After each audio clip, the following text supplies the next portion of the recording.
times I pushed your sweet love away, but you stay right here beside me, never letting me go. Now I know the love I needed was right here all along. I know that love to forgive all the hurt and pain. Love is enough to remove all the guilt and shame. Love is enough to make up for what you made. I know that love is enough. God's love is enough. God's love is enough. God's love is enough. God's love is enough.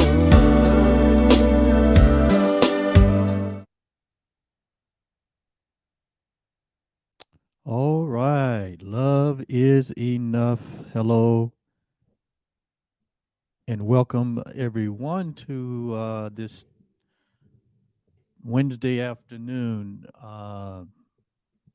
impromptu with your host, Oliver Blue, and I am the co host and co founder of Truly Live, your weekly talk show.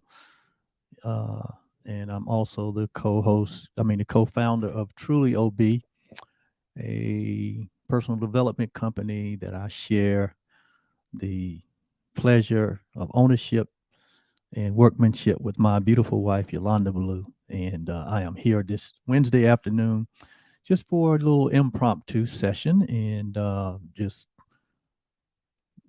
hope that there's someone that will drop in here and maybe get inspired or get enlightened by what might be said this afternoon. And I'm just coming just as a citizen, just as a concerned citizen, just as a person of interest, just like you are. I mean, we live in the same house.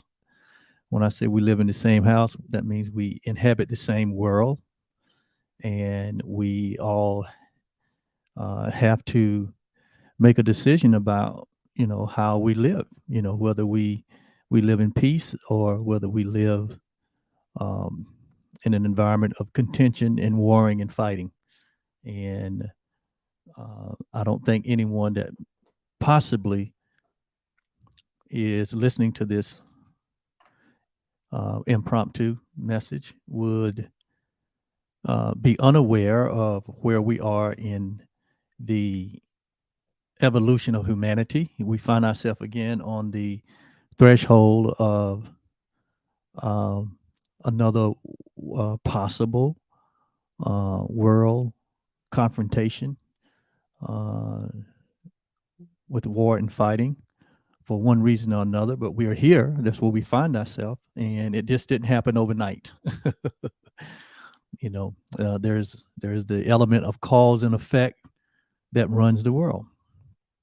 And for every cause, there's an effect, and that by the time that something becomes so escalated that it's a manifested um, situation that has to be now dealt with or navigated through, um, it's kind of too late to get to the cause. But now you find yourself trying to navigate the effects of something that is deep seated that has caused this escalation of war, and it appears as though it may be happening on in just one country. It's really affecting the entire world. Why? Because the world that we live in is really one small platform that we all now must live on, and we have to decide whether we're going to live on this platform in love or live on this platform uh, in strife and division and in separation. And so, where we find the world today, as it's been reported to us day in and day out, is that there is a, there's a escalation of war upon one nation upon another, a very offensive war, a very destructive war. And now we see the atrocities of um, women and children, men, women, and children, because we're all valuable, are in the danger of, not only being displaced from their home, but also uh, we see the unbelievable uh, results of lives lost, and communities destroyed, families are broken up. There's a huge migration. This migration is, they're saying, is the largest one since I think World War II, and we're just at the beginning of this thing. So I just wanted to come on as a concerned being here. I live on this planet too.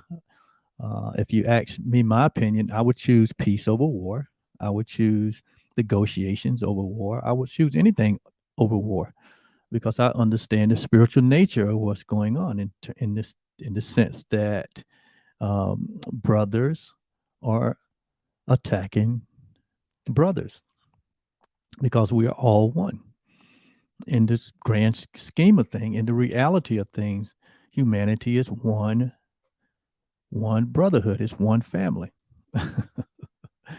And somehow, some way, we have not come collectively to understand that is our true nature. That's our reality. And so, without that awareness, then we almost, the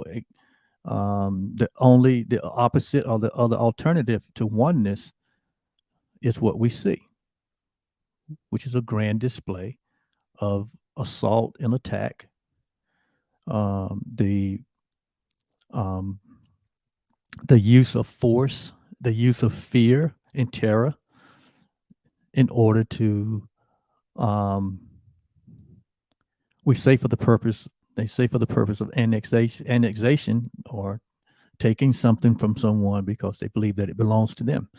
And but we know that from history that never solves the problem, and it doesn't get to the root of the problem. So I just wanted to share just some thoughts today from one of my dear friends and mentors. Her name is Marianne Williamson. If you don't remember, but Marianne was a part of um,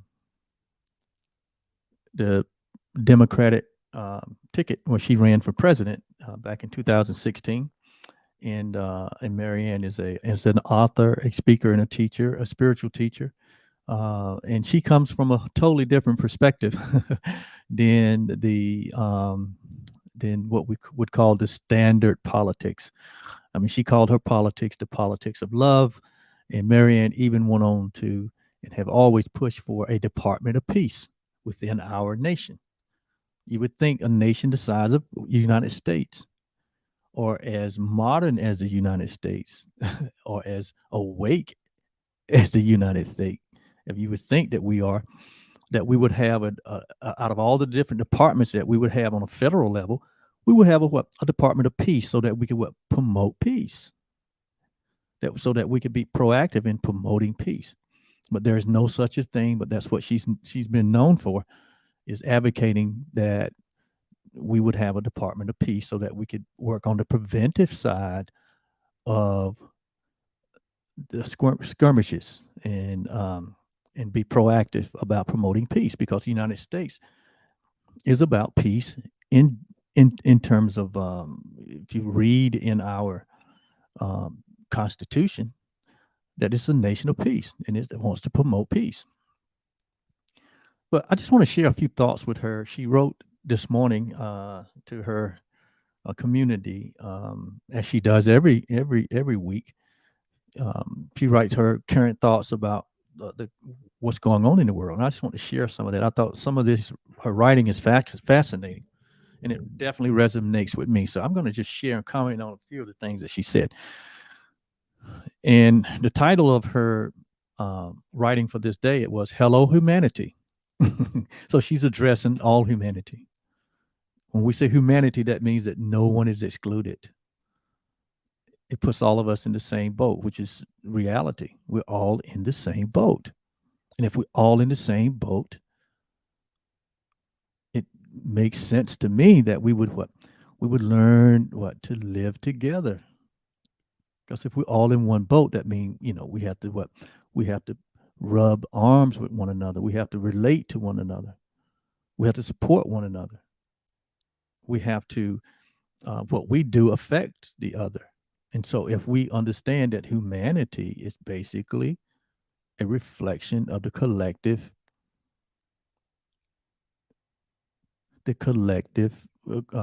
species that is in charge of the earth, charge of what happens in the earth. Humanity is not the birds or the bees or the flowers or the trees,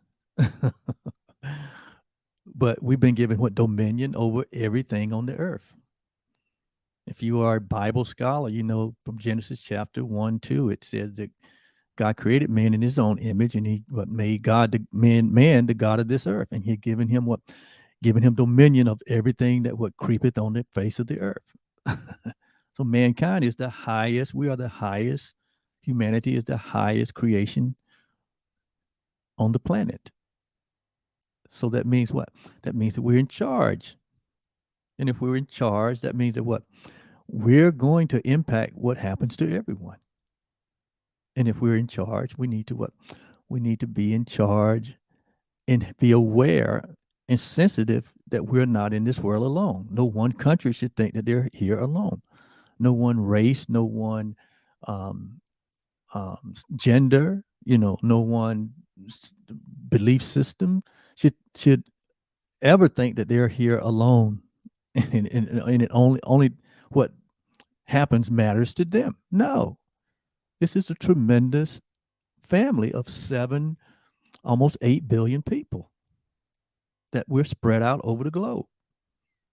But the world has become so joined on a communication level that we now can what? We now can enjoy as well as experience what goes on in any part of the world in real time. And that's what we're seeing as we're getting the reports of what's happening in the country of Ukraine. And so we can now get to see, just like we view the Olympics when it's going on in some part of the world, we all get to see it in real time. That's that's a good thing because it's promoting what peace and unity. But on the contrary to that, when there's things like war and destruction that is going on and abuse, we also get to what? We get to have to share in the real time communication of that because the world is such technologically advanced that we're able to do that. But some way, somehow, we have advanced technologically, but we have not advanced in our awareness of our nature as being love and peace and happiness. Somewhere there's been a lost contact to our true nature of happiness, peace, and joy. And it's almost like at times we become these savage beasts to where we uh, only know one way or one mode, and that is kill or be killed. And that will never solve any dispute or any problem that we might have. And so Marianne starts her uh, communication off this morning by saying, "Hello, humanity. What we're doing isn't working." And I would have to agree with her. And when we say what we're doing, we're talking about collectively. We're talking about the humanity. We're talking about the species of humanity, which is what's on display right now.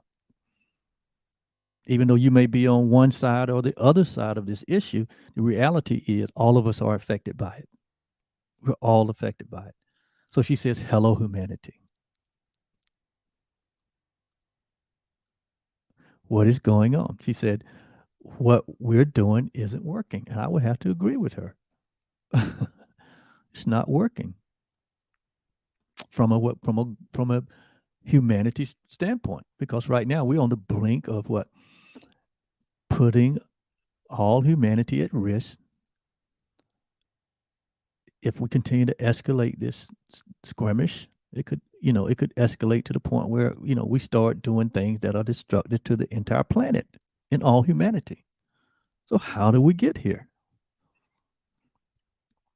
She said, what we're doing not working, but a collective shift. But collective shifts aren't impossible. They're the stuff that history is made of. And so Mary is saying, hey, unless somebody have a change of mind here, unless there's a collective shift from war to peace, then, we are on the brink of creating a hell here on earth. We're doing it. We are doing it to ourselves. So there needs to be a collective shift in our thinking, a shift in our perception. Those that are making decisions need to be considering what is the cost of the path that we're on both sides. That needs to be a shift. Somebody has to be an adult in the room here. Otherwise, all 7.8 billion people are brought to risk. Why would we do that to ourselves? It makes no sense. So she says, I really like this first paragraph. She said, I noticed how in the space of a week, I've gone from I can't take my eyes off the news, and that was me. She's gone from I can't take my eyes off the news to I can't bear to turn on the TV. Yeah, because after 10, 14 days of watching the insanity that is happening, how much do you want to feed yourself the atrocities that we're seeing, the nonsense that we're seeing, the unbelievable place that we've gotten ourselves in? Can you imagine a 5-year-old, 4-year-old, 10-year-old, 15-year-old watching this and saying, what is the HELL's going on? Now, this is the 4-year-old, the 10-year-old, the 15-year-old watching it, from a safe place on television and wondering, what are the adults doing? Have they gone mad? But what about the 4-year-old, 10-year-old, 15-year-old that's fleeing their country? They're actually in the middle of this and fleeing their country. Can you imagine what they're thinking? What is going on? What are the adults doing? Who's in charge of making these decisions? This is definitely not working. Can you imagine what they're thinking? Can you imagine what they're thinking? Having missiles and bombs landing inside their front room, their playroom, their hospitals, their schools. Who's in charge of these decisions?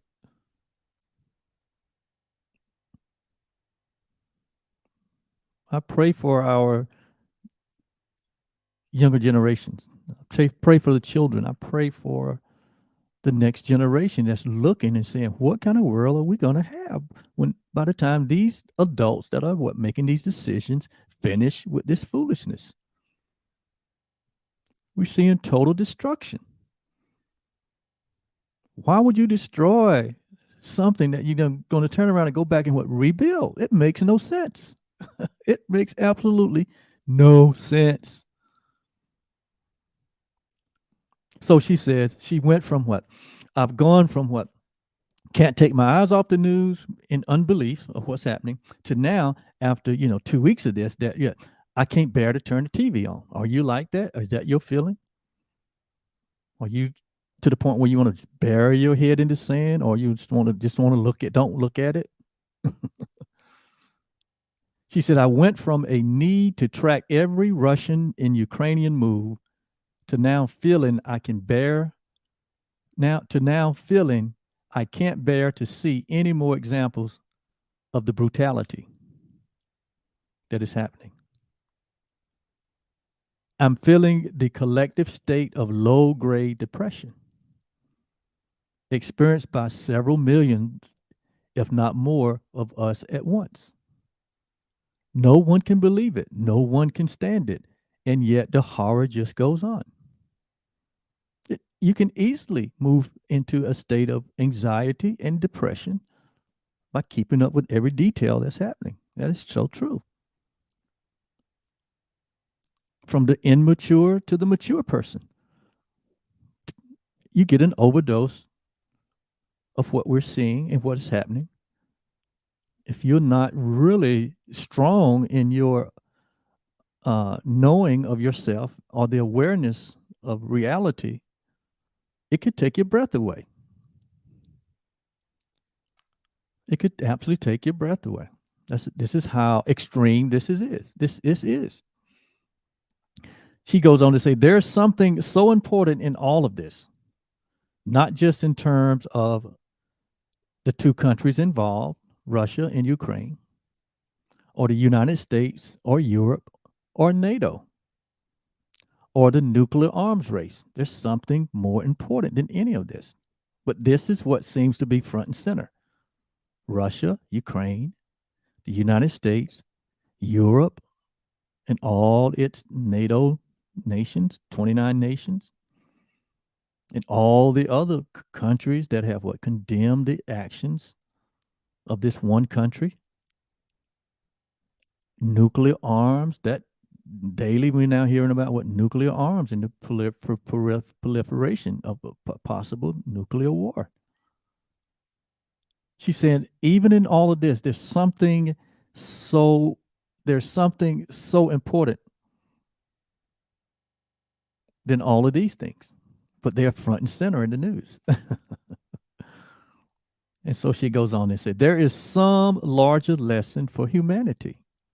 There's a lesson to be learned in all of this, and that's so true. There's a lesson in everything. God uses any and everything that we do, all the decisions that humanity makes. God has to use them and navigate those decisions to try to bring a lesson, to bring us to a place of maturity, to a place of awakening. And that's exactly what's happening. So what she's saying here is that the lesson to be learned here by humanity is greater than all these other things that are front and center right now. So what are we looking for? Are we looking just at the news?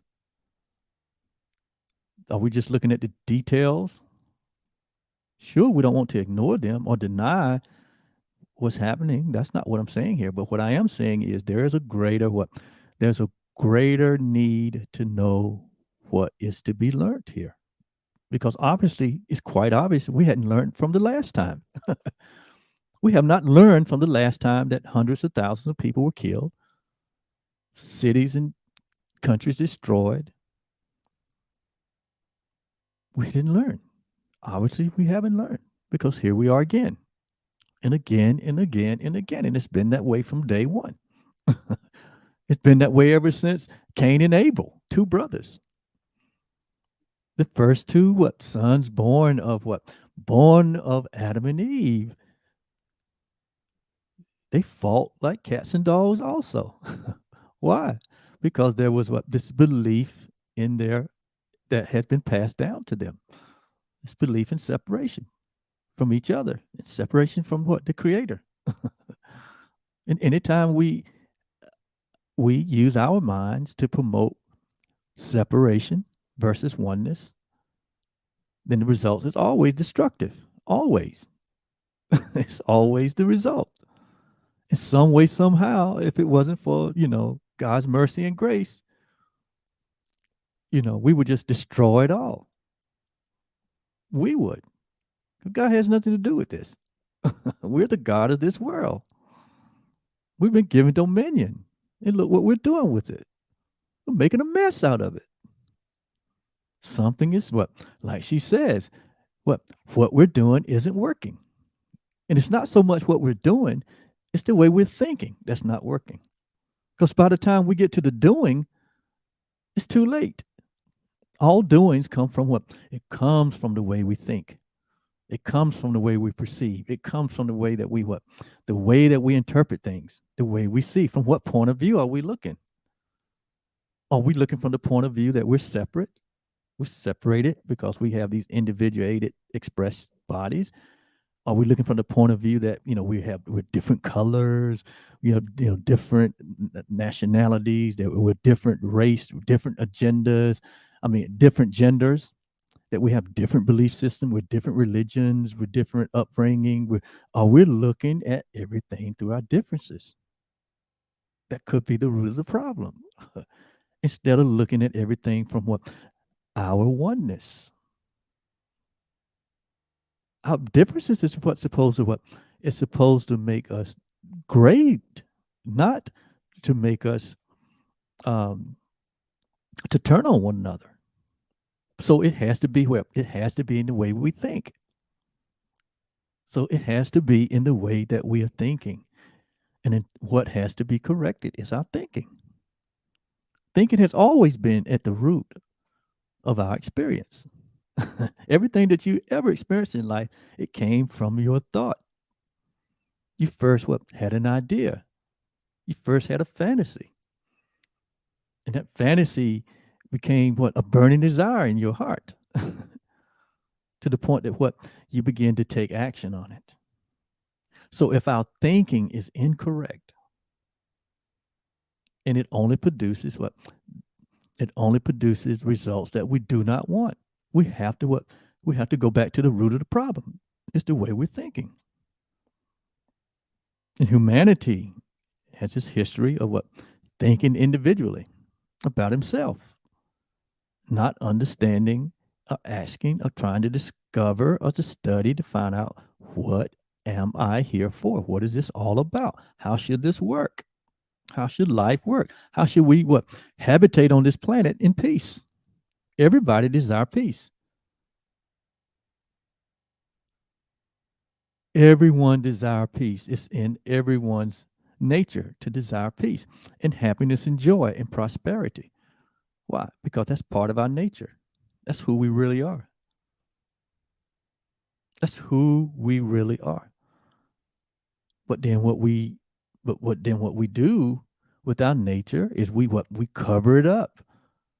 We mask our true self, and we make this individuated self that's based on differences and separation. And so we feel this vulnerability to what? To protect ourselves.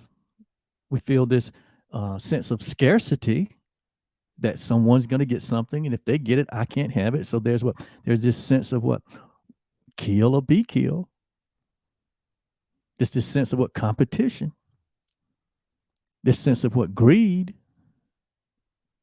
And not knowing that all these behaviors, all these ideas only lead to our unhappiness. They only lead to our demise. We haven't figured it out. But we have what? We have history book after history book, civilization after civilization. We got kings after kings, leaders after leaders, nations after nations. And we but keep repeating the same thing and getting the same results. Yet we advance what? Technologically. We advance in a lot of different areas. But what we have not advanced in is our way of thinking. We're still thinking in the way that Adam thought, when he didn't know who he was as a result of thinking that God was withholding something from him.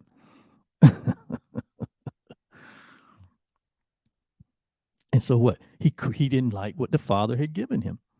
He thought the Father was withholding something from him.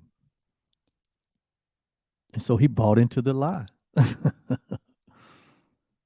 And then when he bought into the lie, he thought, oh my God, what have I done? And then he hid himself from his creator. He hid himself from his source. He hid himself. And from that point on, his thinking went sideways. Adam went off the ramp. He took the off ramp into separation. Whereas God had what? Created him, created us, created humanity, right? In a safe place, in a peaceful place. and a place of joy and happiness. But Adam went off the ramp. He took an off ramp, and we haven't taken the on ramp since then.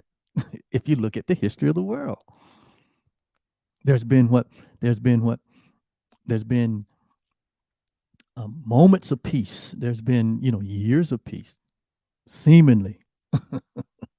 That was only because the mind was what concocting some other type of what way to express separation until the next war or till the next situation happens. And we were planning our next move. And so I'm talking here from a collective point of view, from all humanity. We can't, yes, we're individual. Yes, we're individual nations, communities, home. I mean, you may feel safe in your home, but you're still affected. Don't care where you are, what your economic status is. You're going to be affected by what is going on collectively because all minds are joined. Even though we're separate bodies, but we're joined as a species. We're joined in our minds. What happens to our brother happened to us. What we give to our brother, we give into ourselves. And now that the world is really connected by our interdependence upon each other, with our resources, we have to share. We have to learn how to share. You know how when you're raising 2 children in the house or 3, you have to You have to teach them how to share. They can't have everything for themselves. It's more of a peaceful, pleasant, happier environment when we learn to share. And we have not learned as brothers and sisters how to share this world together. What we have learned and what we keep perpetuating, the lie we keep perpetuating, is that some are more important than others. We keep perpetuating inequality, which is not a characteristic of oneness. It's not a characteristic of God. God is equality. We all have equality with each other and with our Creator. But we keep perpetuating inequality on every level. On every level. So my friend Marianne goes on to say, she says, there is some larger lesson for humanity. A message screaming at us from other areas as well.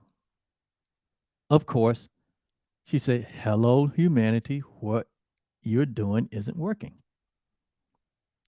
It's not just Americans' foreign policy, as unwise and imperialistic and stupid as it has been. That's her opinion. It's not just our environmental policy,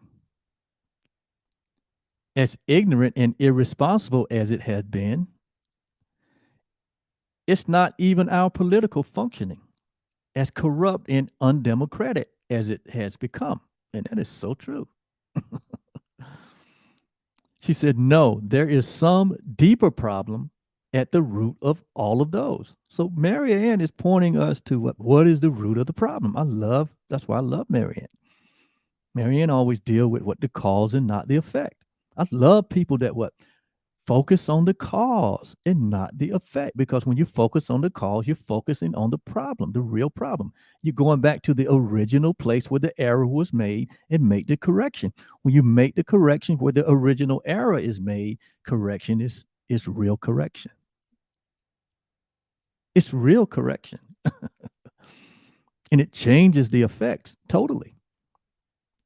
But when we just work on the effects and not the problem, you can never fix the effects. Why? Because the effects are always changing.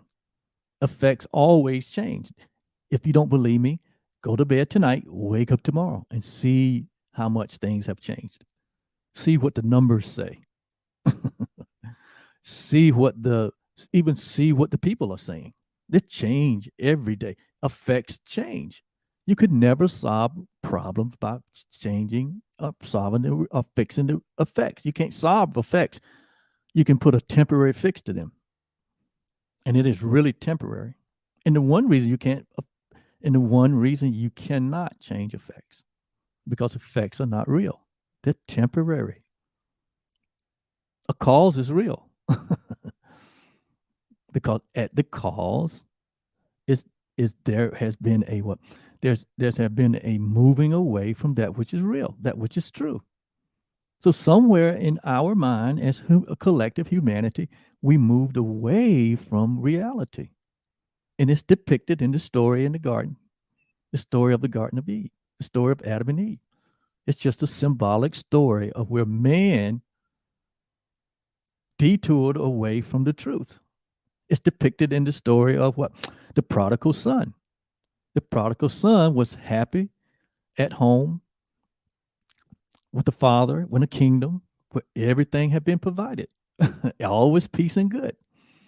But some way, somehow, something crept in his mind. What is outside of my daddy's kingdom? I want to go check it out. So he asked his father for what? Can I have my inheritance? And the father didn't what? He didn't even hesitate. He said, okay, you want to go and check out the world? He said, go ahead. He gave him his inheritance. And he also gave it the inheritance to his older brother at the same time. But the older brother what decided to stay. And so he wandered out. They say that he wandered out into the world and got caught up in what? Into the riotous living. To the point where what? All the people in the world shuck him down, took everything he had. Eventually, after he did all the partying and the carrying on, people were saying, yeah, you're my friend. After they used him up, what? He didn't have anything left. And he couldn't even get food from anyone. All of a sudden, his friends left him. That's how the world is. It will entice you to come out and believe that what you're doing is real. What you're doing is going to bring you true happiness, but it won't. It will bankrupt you and then leave you laying with nothing. And so he had to go what?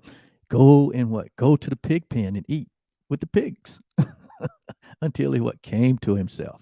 Notice now, he had a shift, and that's what Marianne said here. Marianne said that there has to be what? He said, but a collective shift is not impossible. There has to be a shift in the way we think and in the way we perceive in order to get to the root of the problem, because the problem is in our thinking. So there has to be a shift in our thinking. So the prodigal son, he had a shift in his thinking from that experience. He learned from the one experience.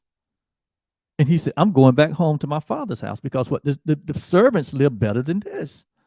And he went back still with that wrong thinking, saying, I'll just go back and be a servant. But you can't unchange what God created. And God created you a king and a prince. God created you a son. God created you what? A joint heir with him. And you can never change that. We can never change that.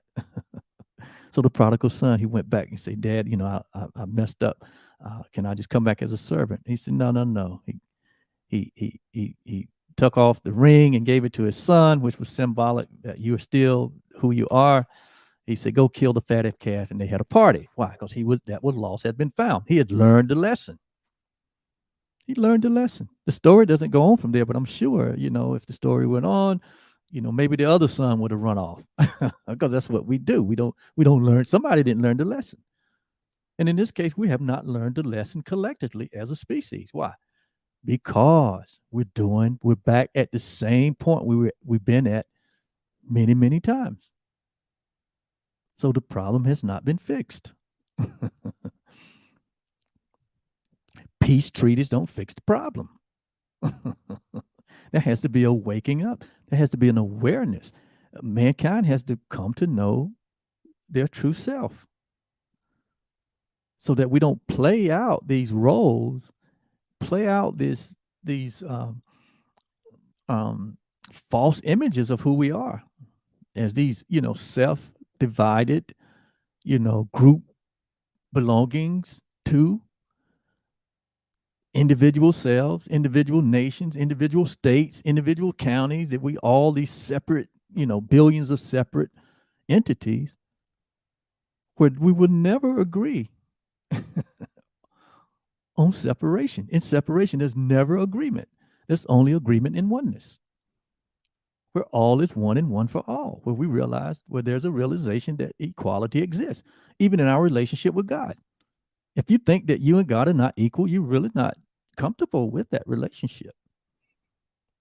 There is no relationship if is there no equality? There is none.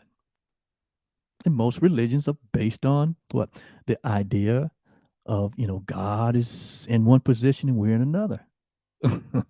That's the same thing Adam thought, that God was holding something from him.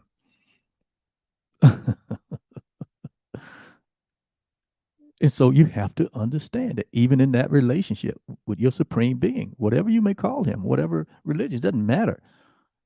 There's only one God. The Lord thy God is one. And if there's to be real, if there's to be real fellowship, if there's to be real sweetness and innocence and invulnerability, you have to know that you have equality with your Creator. That's what Jesus came to communicate to us. I and the Father are one. When you see me, you've seen the Father. In other words, there's no difference between the two. I'm just in this expression right now, just like your life should be in the expression of your Creator.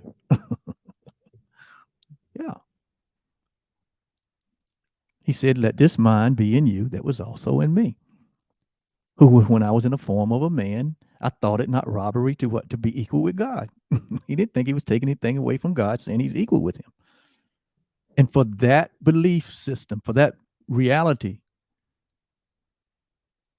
the religious people of his time destroyed him. Say, you're blaspheming, man. They destroyed him for telling the truth.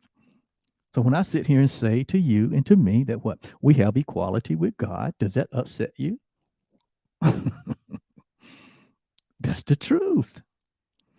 We have equality with God. We have equality with each other. And so if we realize that in a real way, why would you fight your brother? Why would you kill your brother? Why would you take from your brother? You wouldn't do it if you really understood that. If we really knew who we were individually and collectively, there would never be a war. There would never be no need for armaments. There would be no need for bombs. But because we don't know who we are, people are in fear. And so when you're in fear, you have to protect yourself. Because I'm vulnerable. I can be victimized. Look what happened in history. They victimized my people. So I'm a victim of that. I can't even live right now because I'm a victim of what happened to my people. Well, that's still promoting the lie. Yeah, it happened to your people. It happened to all people. All people at some point has been run out of town. All, everyone, Americans, the people. You think that America was just, everybody was homegrown? No, they was run out of town across the water. They ran over here, and now they're running people out of town. We do it. It's been done all through history. We keep repeating the same effects. We keep getting the same effects. Why? Because the problem has not been solved. We have not accepted the reality of who we are. We have not allowed the atonement. We have not accepted the atonement for ourselves. What is the atonement? That nothing has happened. I and my Father are one. There was no separation. There was nothing to fight about. We're still thinking there's something to fight about. There's nothing to fight about. When this dream-like temporary world is over, is that when we're going to come to know it? You can know it today. You can know it now. You can know that heaven and earth has been integrated into one. It first starts in the individual hearts.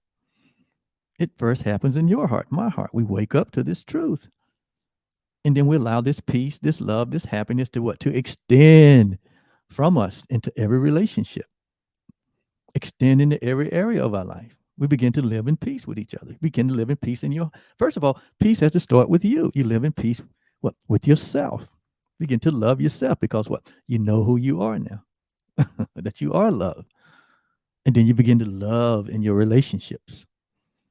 Why? Because that's what you are. You extend it to your relationship with your children and your mates and your partners. And then you extend it to your extended family. You become this love source for the family. And then you extend it into your communities, into your workplace, and into your local politics. And then it extends from the local to the county to the state, right? And to the nation. And then we become a nation of peace. And then we extend that peace around the world. Not by force, but by example. Letting people to know that we have equality with you. You're my brother. We serve the same, we serve the same creator, and he serves us. That's the mindset that we have to have as a species, lest we destroy ourselves. And so she said there's something deeper than our foreign policy, than our environmental policy. There's something deeper than our what? There's something deeper than our politics functioning.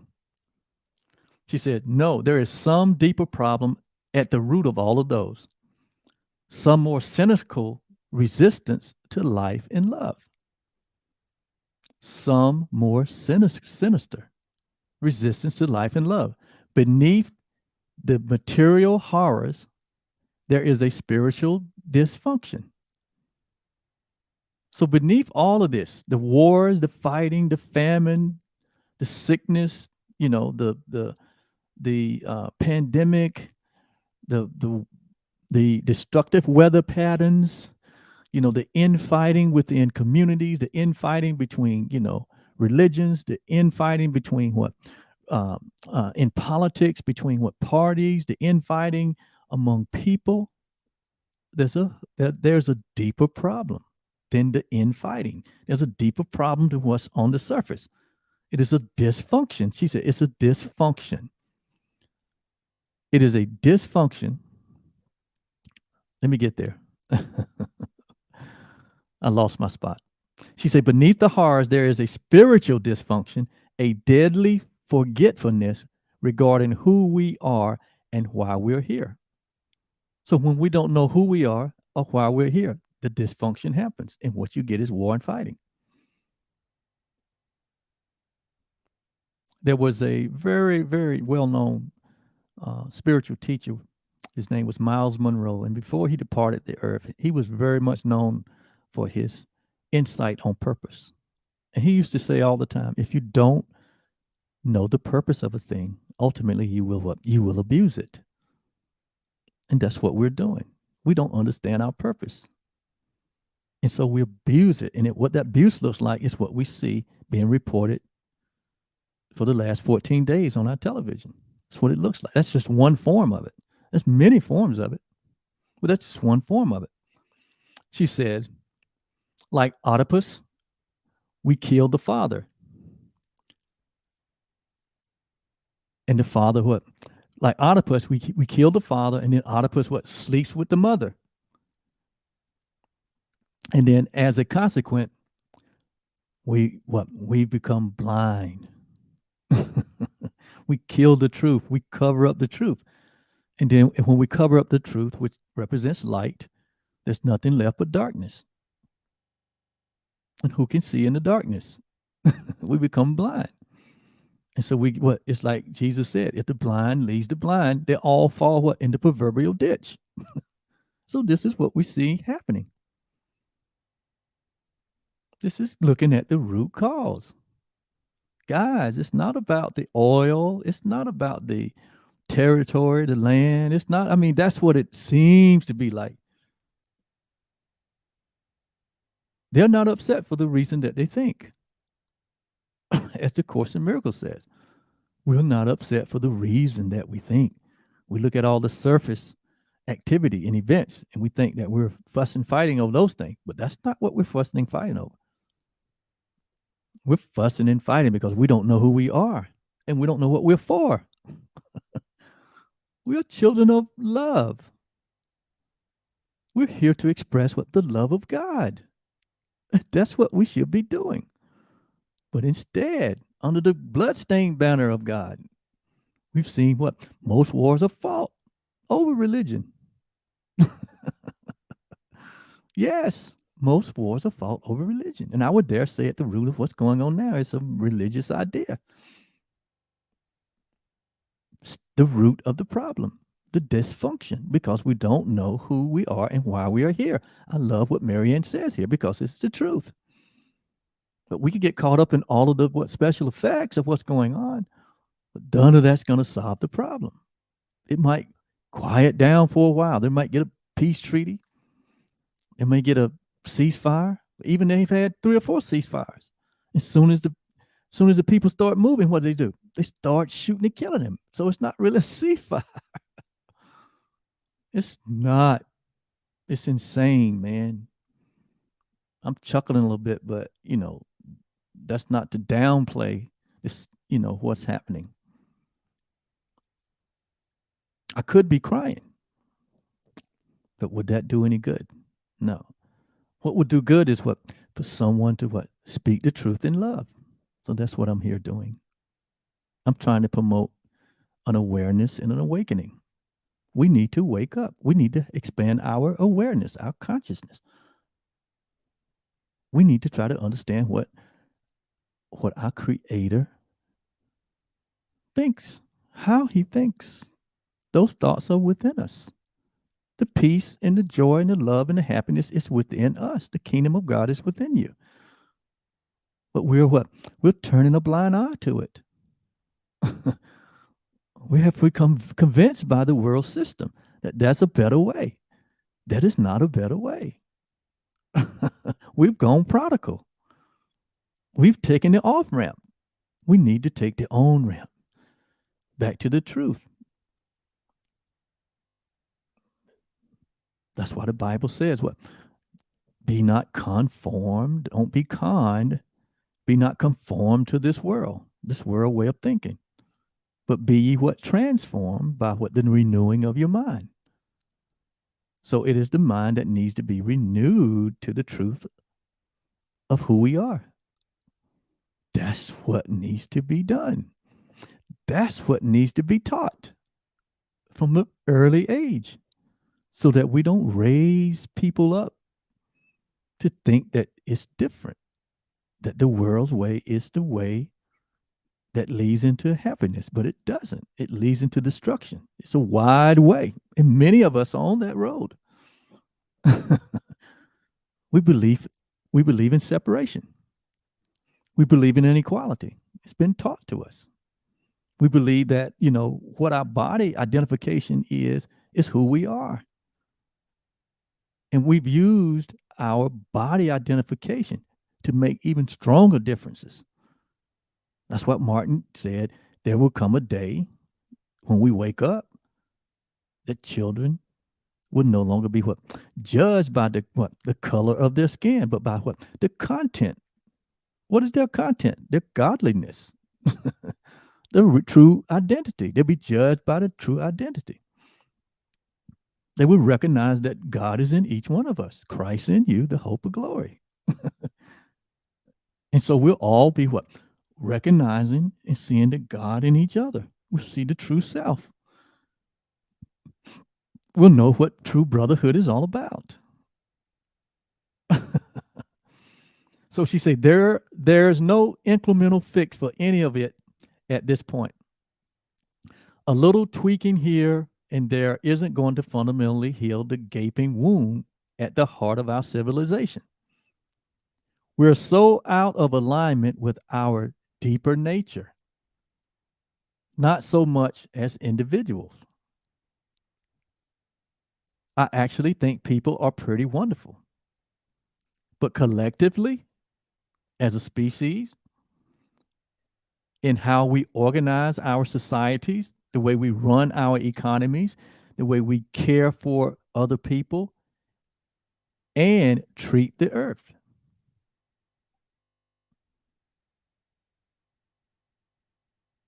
We're not wonderful in those ways. Because those ways are not working. She said, it's not enough that as individuals, most of us might be nice. That's not enough. She said, collectively is where we're off track. Collectively is where we're off track. That means removing all the labels. We're just talking about humanity. That's a collective, what she's talking about. Collectively, we're off track. There are individuals who are loving, who have waken up to the truth, who are promoting peace and oneness. Not in the majority. There's a remnant.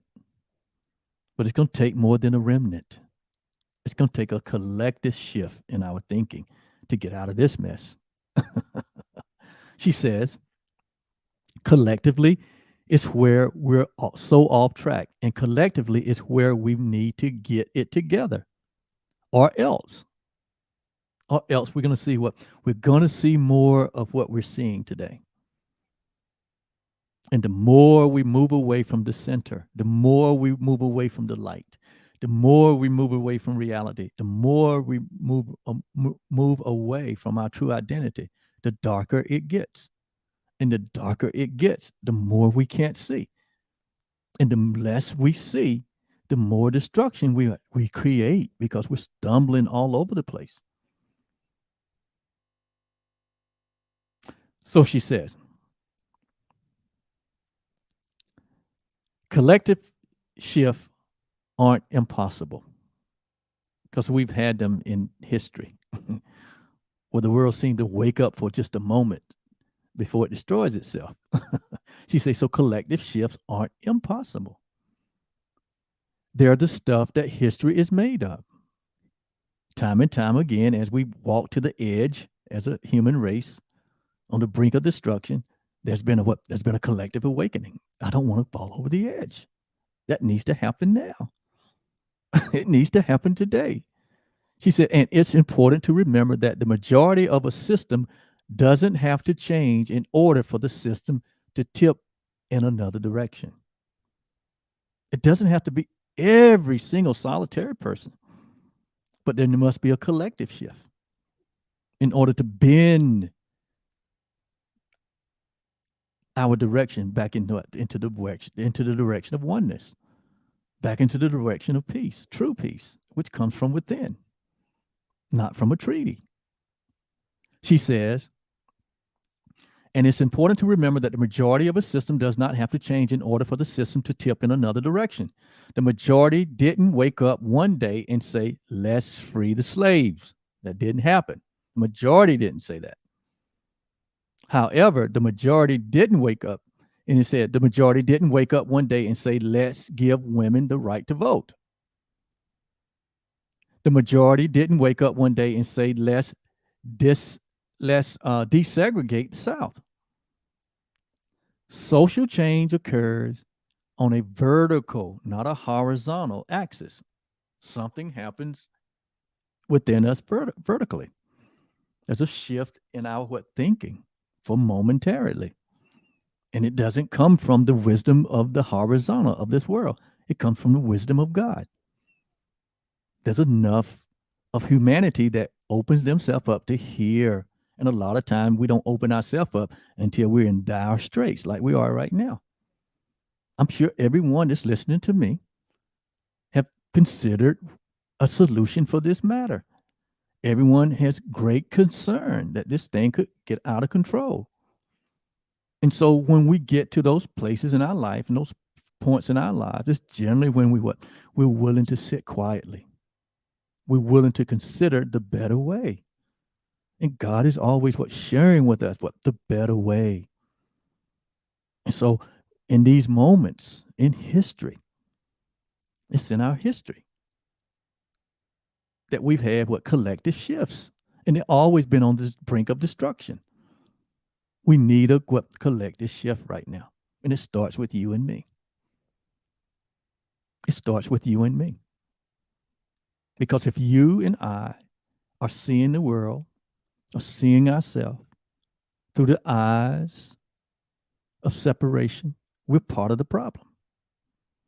If we're seeing through the eyes of race, we're part of the problem. If we're seeing through the eyes of inequality, we're part of the problem. If we're seeing through the eyes of nationalism, we're part of the problem. If we don't see humanity as one brotherhood, if we don't see God as as the Father of us all, we're part of the problem. That is the root of the problem. Same problem Adam had. He saw himself separate from God, so he hid from him. God came in the garden in the cool of the day and said, Adam, where are you? And Adam said, I hid myself. I was afraid. See, fear is now running us. Fear is what's running the war. Fear is always behind destruction. And fear comes from what? The belief in separation. It comes from the idea of inequality. And so we can see where we say, well, I'm not doing anything. I'm not over there with no gun in my hand, or, I'm not shooting any bombs. But how are you thinking? See, we all share the same mind. We all share the same mind. There's not many minds. There's just the one mind. All these, either we're plugged into the mind of the ego, the mind of separation, or we're plugged into the mind of God, the thoughts of God. It's either one or the other. So how are you thinking? Ask yourself the question, where am I? Do I see all humanity as one? Do I know that there's one God that created us all, that's breathing us all, that loves us all, that we have his nature, and that he has our best interests at heart?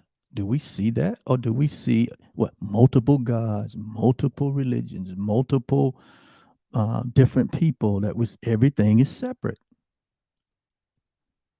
And everything is everything is divided. How are we seeing? It goes on to say,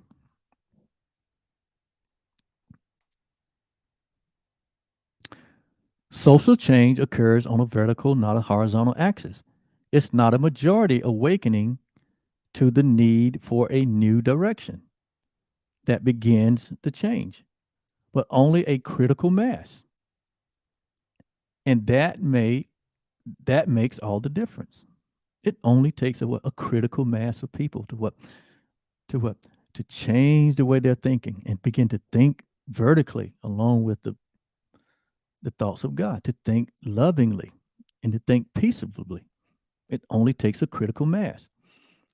It says when a critical mass in any system, usually a group of outliers considered outrageous radicals by the status quo of their time, stand with conviction and courage for a better idea. The rest that needs to happen will inevitably follow. So it doesn't take all 7.8 billion people on the planet to wake up in order for there to be a massive shift, a collective shift. It only takes a critical mass. Will you be a part of that critical mass? Will you look and examine your way of thinking, determine if you're part of the problem? Oh, determine that you're part of the solution, and where there needs to be a shift in your thinking, make the shift. We can make the shift because remember, all minds are joined. All minds are joined. Bodies will never join. It's impossible for two bodies to join. But we all share the same mind. We all share the same being. We all share the same creator. And it only takes an alignment or a grounding, a centering in those reality. It causes heaven and earth to move. We can actually cause this thing to turn around by the choice of our thinking. It's just that simple. That means all of us can do something, if it's nothing else but correct the way we think. You'd be surprised the impact that you'll have, not only on yourself, but only on those around you. They'll know it too. But you got to have the courage to think correctly. The crowd going to want you to go along with them and think the way that they think, and think racially, and think genderly, and think nationally, and think denominationally, and all these different labels and divisions that we have made. That really is a covering of the truth. We got so many labels that it is no wonder we have to keep notes. It's almost like all the usernames and passwords that you have to keep up with. But we have more labels about ourselves than that. I'm black, I'm white, I'm the Republican, I'm Democrat, you know, I'm Delta, I'm Alpha, I'm Omega, I'm Republican, I'm, Democrat, I'm what? I'm of this persuasion, I'm a cowboy, I'm a redskin, I'm a blue skin, I'm of this club, I'm that group, that group. I mean, we got so many labels, man. We have so many labels that we have let the world put on us and cover up the truth. And so no wonder we don't see that we're one. We don't see that we're one. Why? Because we're bought into the world system of thinking. So we're part of the problem. It may not be on your shores or at your doors, but it will be if we don't get ourselves together. It will be. And what can you do? You say, what can I do? We'll be a part of the light. Jesus said he made you the light of the world. He made you the light of the world. That means what? We love everyone. We forgive everyone. We put away the judgment. We begin to think in line. We like Jesus said, let this mind be in you that was also in me. This is the way we can help.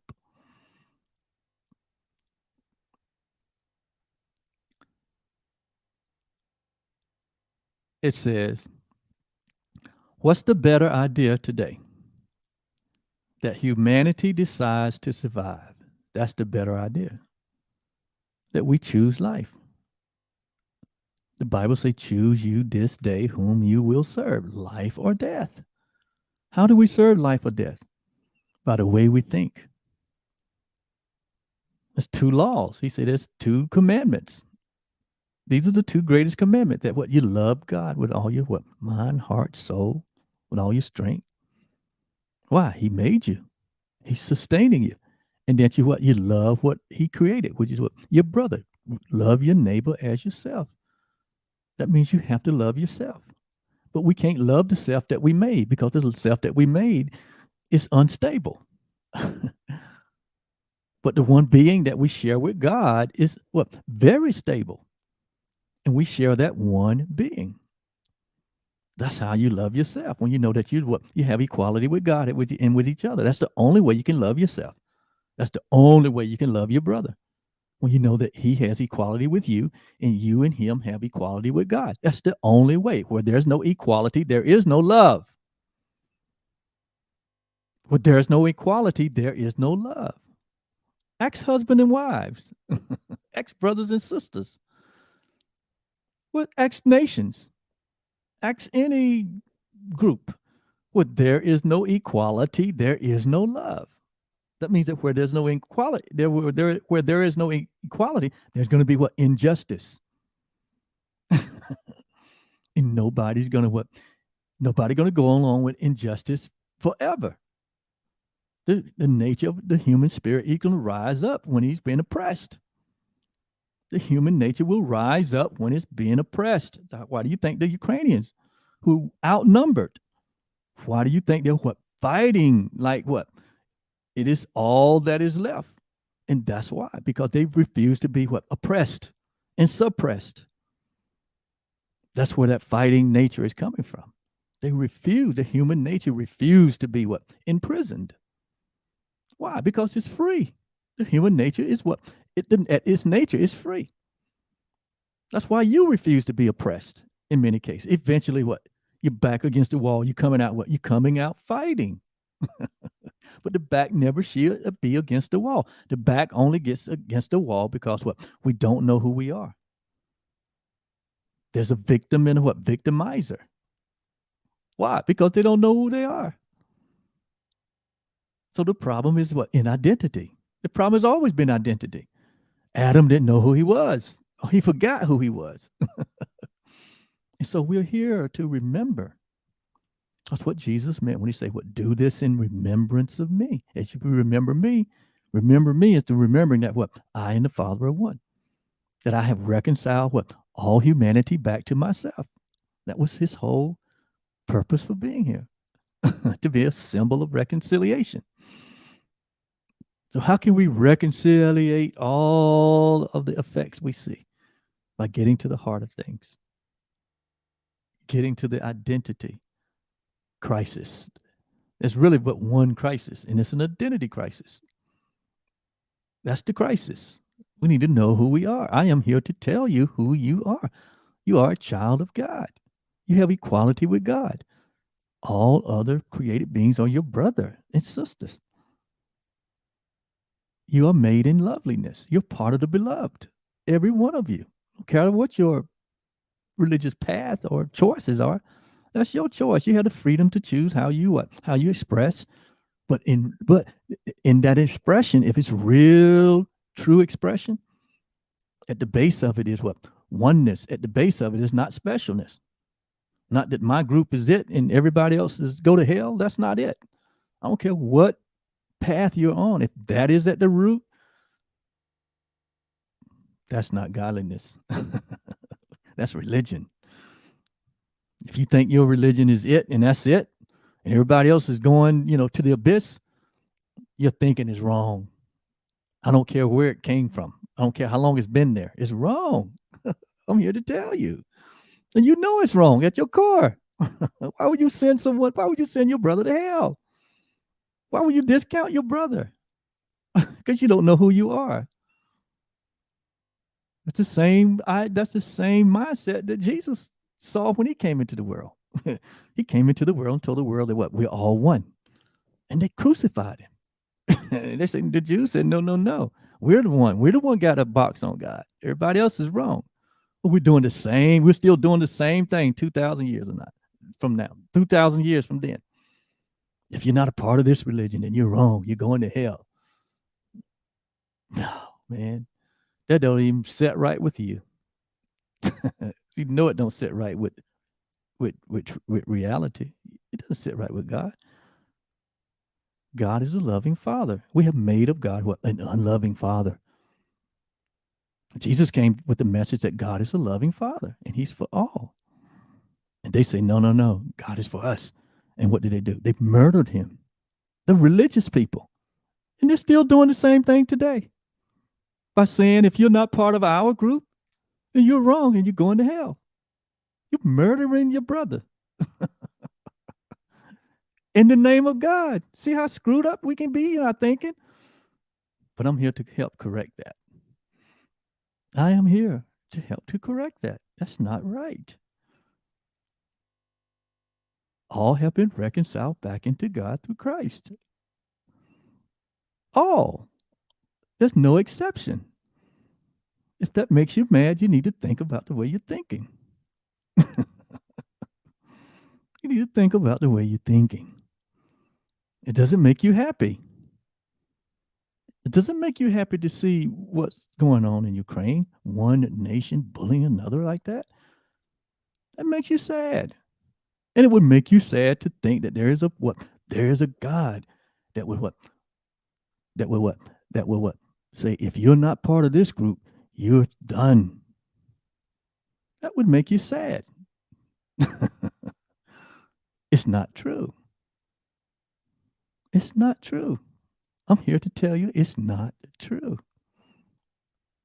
And that's good news. It's very good news. That stops the fight in and of itself. That's the reason a lot of the fighting is going on. It all stemmed from that. The first two sons that were born, Cain and Abel. It was fighting over that idea. And it's still going on until you wake up. He says, what's the better idea today? That humanity decides to survive. That we awaken to how perilous our current trajectory and our need for fundamental change of mind. That will surrender who we are, what we have, and what we do to bring in service to the change. That we embrace the possibility that there might be another way. God is calling us to the other way. Marianne goes on to say, from there, everything will change in our minds and in our life experience. But it first changes in the mind. It first changes in the mind. And then in our experiences. It's like a spiritual conversion from I thought I was alive for one thing to I realize I'm alive for something else. We come to the knowledge of the truth. And we realize that what we are here to be the expression of love and the expression of peace. That's what we're here for. And to promote oneness. She said it's a shift in our internal operating system for serving ourselves to serving the ages, from trying to figure out what we think we should do to making ourselves available to whoever love would have us be. Love would have us be peaceful. Love would have us to what? To be joyful. Love would have us to what? To be merciful. She said, then and only then will we what really know what we should do. Only then, when there's a change of heart, then we'll know what really to do. She said, all of us need to be the immune cells now in the sickened body of humanity. The body can take a lot of injury and disease as long as there's a healthy immune system. And civilization can take a lot of decay and destructiveness as long as enough of its inhabitants are willing to become its healer. Are you a healer? Are you a part of what, the immune system? Or are you part of the dis-ease? Just as the cells of the body are led by a natural intelligence, so are we when we are willing to listen to it. Gandhi said the leader of the Indian independence movement was the small, still voice within. That's who led them to the peace. It's always the small, still voice from within. And that small, still voice, the voice that speaks for God, that's in all of us, it's in every one, last one of us. God is in what? God is in the leaders of those two countries that are engaged right now. Are they listening? Are the other nations of the world, are we listening to the still small voice of God, which is saying, has to be saying right now, lay down your weapons. Your brothers and sisters. You're hurting one another. You're hurting yourself.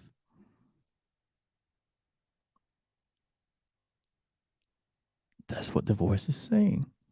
It should not be. Peace, be still. He said peace and goodwill to all men. This is not peace and goodwill. So see, we're going away. We went off the ramp. We're not following the thoughts of God. His thoughts are higher than ours. His ways are higher. And so we want to what? We want to abandon our self-made thoughts and self-made ways for what? The best way. A civilization repairs itself much like an individual does. First, we have to come out of our denial that what we're doing now is working. It's not working. So that's the first order of business, to recognize that what it's not working. What is being done now is not working. The decisions that are being made, they're not working. We're in denial if we think that they are. More of the same decisions will not work. They're going to lead to deeper mess. Somebody has to what? Somebody has to wake up and be the what? And be the voice of conscience. Someone has to wake up and be the voice of conscience. For the civilization and then for the individual. You're the voice of conscience for yourself. Are you listening to what? Are you listening to your inner self? Are you getting quiet enough to listen to the still small voice within you? Or are you like most people that has to keep noise going around you all the time? Why? Because you don't want to hear the voice. So you what? You turn the music up loud, turn the TV up loud. You always got noise going instead of sitting quietly and communing with yourself and communing with God. so that we can hear what the better way. He says, and once we face that, the denial, he said, and once we face that, another kind of thinking sets in, another kind of life force. So we have to come to ourselves. That's what repentance means. We repent. We change the way we're thinking. Repentance is not a bad word. It's a good word. We realize that what I'm doing is not working. The way I'm thinking is not working. And so what we do, we change our minds. That's what repentance is. It's not a bad thing. Change our mind. We change our mind all the time about different things. We need to change our mind about the way we're thinking. It says, the wisdom of the world is replaced by the wisdom of the heart. And from that will emerge our collective genius. It's not like we don't have other opinion for how to live on this earth, because we do. We just need to forge them. It will take all our strength, individually and collectively. It will take a willingness to embrace change.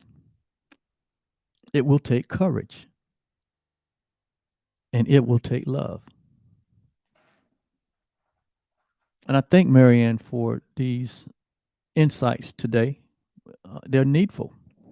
She recognized the need for a collective shift in humanity. And when you see things from God's perspective, you realize that we are not as much in trouble as we are in transition. Humanity is in transition, man. God is doing everything possible to transition us back to the on ramp, back to our original state of being, back to our original mind. That's what Jesus meant when he said, "Let this mind." We have to let it. It's nothing that can be forced upon us. We have to be willing to let the mind of God be in us. That was also in Christ. He let it be in him. He had to let it. It wasn't some supernatural feat that he did. He was a man just like you and me. He went to the bathroom like you and me. He had a body like you and me that he had to take care of. He had a mind that he had to make a decision about, whether he disciplined the mind or to let the mind wander all over the place. He had to hold to the idea that, God is a loving father. Or he could have embraced his parents, Mary and Joseph, Jewish ideas of separation. But he didn't buy into any of that. He said, my father is a loving father. I don't embrace any religion or any idea that God is an unloving father. God is not the God of creation is not less loving than humanity. So he stood firm on what was the truth. It cost him what? It didn't cost him. He was willing to give. He gave his life for the truth. When he knew everyone else was wrong, he gave his life. Why? Because he wanted to demonstrate that the truth shall prevail. Truth will prevail even in this situation that we're looking at right now. And this ain't the only war going on right now, the war in Ukraine. There's other wars that are going on, Syria and Yemen and other wars. It's just that this one is getting a lot of publicity. Why? Because people have a lot of interest in what's in those two countries. There's, people who have an interest in their resources. So see, why aren't we making a fuss about the other wars? See, that's still part of the system. See, it's all about, my best interests. But see, our best interest is in all humanity, no exceptions. But the way of the world, we make exceptions. And that's why there's always a better way. And it's God's way. Thank you so much for bearing with me as I, kind of, get some things off my list here. But I'm only here to be helpful.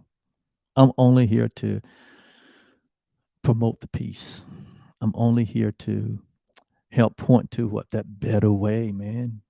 And it's not just about what's going on there. I mean, even before what was happening in the war, we were as a nation. I live in the United States as a nation.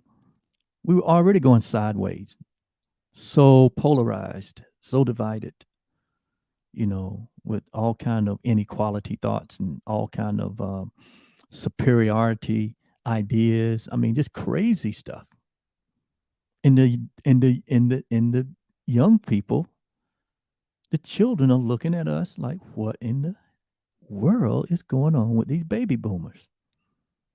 What's going on? 20 years from now, most of the boomers, we're going to be off the scene. What kind of world are we going to leave our next generation? What kind of world are you going to leave the next generation?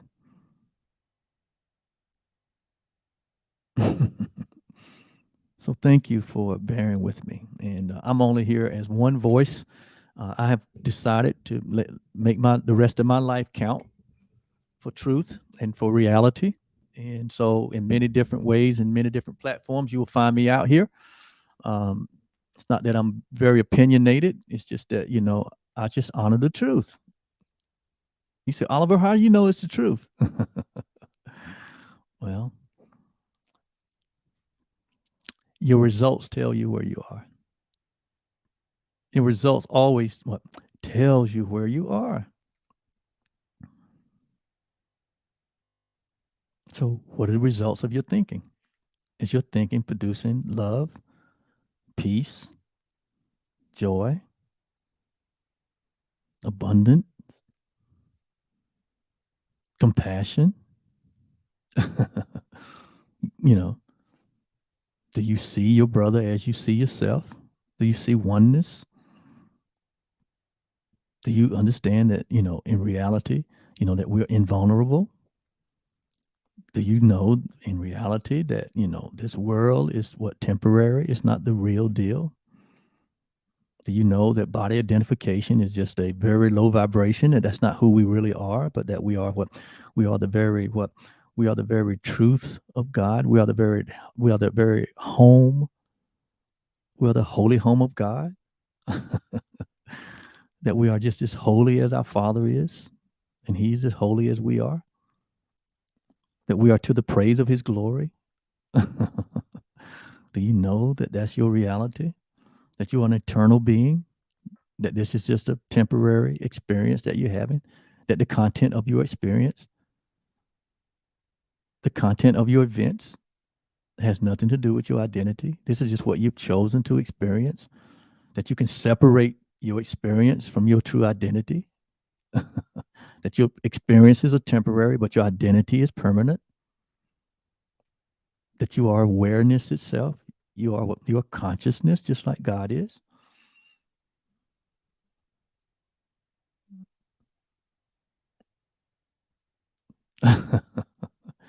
So I'm here to represent the truth.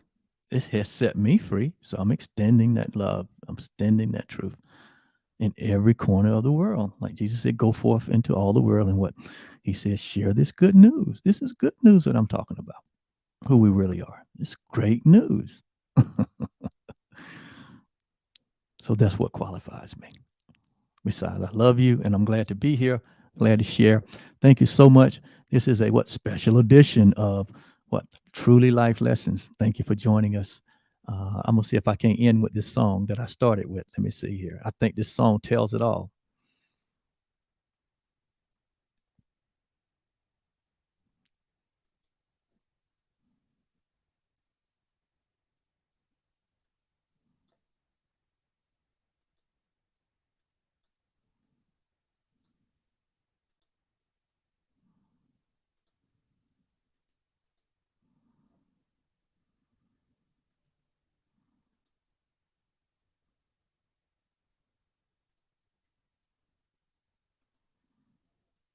Oh, I can't get it to play, so I'll go on to something else.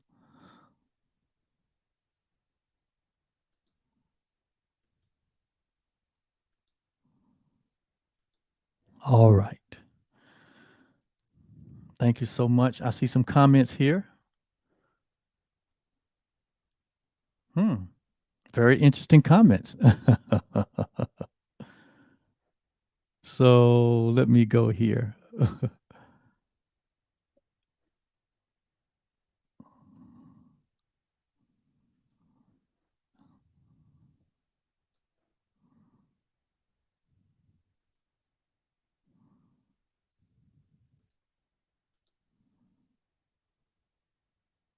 I want to end with this song, so I'm going to. I know I'm fumbling a little bit here, but that's what happens on live TV.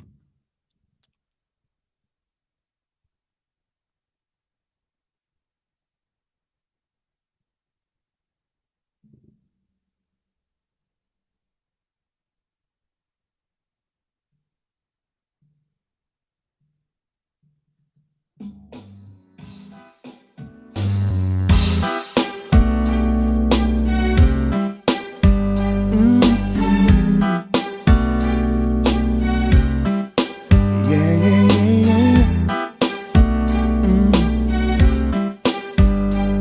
Thank you for joining me. Listen to this song. I love this song. I know I have not always been what you want me to be. Even at times I pushed your sweet love away, but you stay right here beside me, never letting me go. Now I know the love I needed was right here all along. I know that love is enough to forgive all the hurt and pain. Love is enough to remove all the guilt and shame. Love is enough to make up for what could remain. I know that love is enough. God's love is enough. Yes, God love is enough. Love is enough. God's love is enough.